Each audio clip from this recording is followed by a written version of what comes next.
Maintenant, on arrive à la question, puisqu'on a parlé de ça, est-ce que c'est permis ou est-ce que c'est conseillé de demander de voir une photo avant le shidour? Il y a des gens, ils disent, moi, je veux bien faire un shidour avec la fille ou avec le garçon. D'abord, vous me montrez une photo. Alors, est-ce que c'est interdit dans la halakha? Non.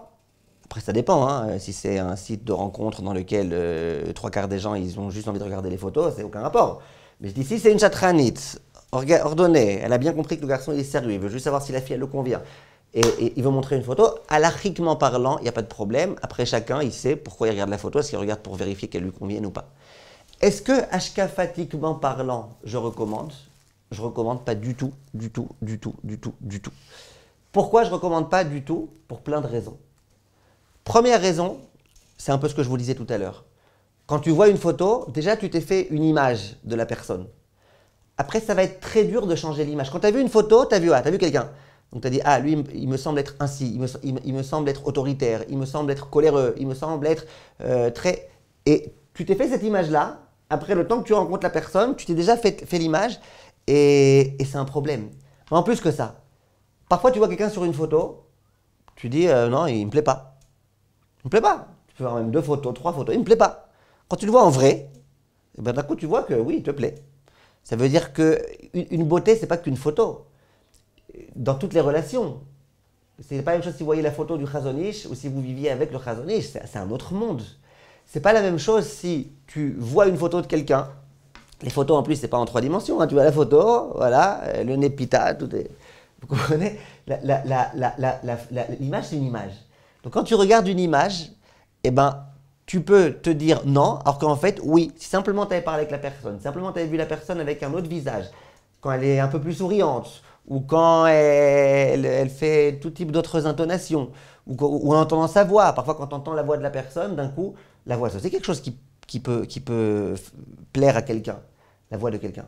Donc, de décider sur une photo que non, moi je dis à la personne, dis-moi, tu es capable de te marier sur une photo? Ça veut dire que tu es prêt à regarder que la photo, c'est bon, on se marie, voilà? Les gens me disent, ben évidemment que non. Alors à mon avis, ne commence pas le shidour que sur une photo. Tu veux y aller, alors vérifie, et sinon, il faut faire. En plus, il y a d'autres choses, d'autres problèmes. Moi, je vous assure, ça m'est déjà arrivé, qu'il y ait des filles, par exemple, qui me disent, on m'a proposé quelqu'un, mais alors sa tête, elle ne me revient pas. Sa tête, elle ne me revient pas. Je dis, mais à part sa tête, ça va? Tout le reste, ça va, ses pieds. Sa tête, elle ne me revient pas. Je dis, qu'est-ce qu'il y a? Je dis, non, ça me rappelle quelqu'un à l'école. À l'école, il y avait quelqu'un, il m'a fait des souffrances et des souffrances. Sa tête, elle ne me revient pas. Ok? Maintenant, vous êtes d'accord que ce n'est pas de sa faute à lui si c'est le sosie de quelqu'un qui a fait des problèmes à la fille à l'école quand elle était petite. Ce n'est pas de sa faute à lui. N'est-ce pas? Alors, vous êtes d'accord que si tu vois sur une photo quelqu'un qui ressemble, bah, tu te dis, pourquoi je vais rentrer dans cette galère? Imagine, c'est lui en plus. D'accord? Mais quand tu vois la personne en vrai, tu vois que c'est pas exactement ça, et tu vois qu'elle n'a pas du tout la même façon de parler, elle était agressive alors qu'elle est gentille, elle était, vous voyez, elle avait une parole agréable alors qu'elle a une parole blessante. C'est tout un ensemble. Donc de décider sur une photo, moi je pense que, comme ils disent, il n'y a pas photo. Surtout ne faites pas ça, il n'y a pas de photo, ne faites pas ça, c'est à mon avis une grave, grave, grave erreur. Et le pire, et puisque j'y suis, je me permets de le dire, le pire, et ça je vous demande de ne pas tomber dans ça, le pire, c'est les gens, et malheureusement il y en a aujourd'hui, qui se disent être rabbanim et qui font divorcer des gens sur photo. Récemment j'ai fait un cours sur les fausses rabbaniotes et les faux rabbanim. Et d'ailleurs, votre fille, elle m'a dit que... Votre fille, belle-fille, votre fille. Oui, voilà, votre fille, elle m'a dit qu'il fallait absolument la diffuser parce qu'elle me dit, moi je passe mon temps à répéter ça. Eh bien, il y a des gens, il y a des rabbanim, c'est des cas que j'ai vus, il y a des rabbanim, quand il y a un couple qui vient avec un problème de shlom bayit, le rav dit, montrez-moi la photo sous la choupa. Montrez-moi votre photo sous la choupa. Son divan. Hein? Son divan.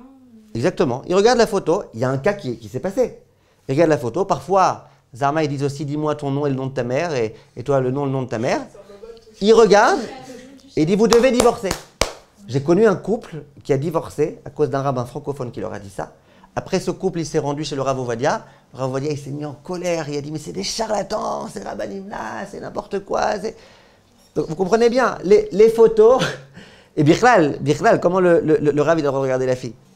Bon, en tous les cas, ce que je veux dire, c'est qu'il faut faire attention. On vit dans un monde de sheker, dans lequel il y a malheureusement, il y a du émet, il y a du sheker. Il faut être capable de faire la différence. Voilà, c'est ce que je voulais vous dire à ce sujet-là.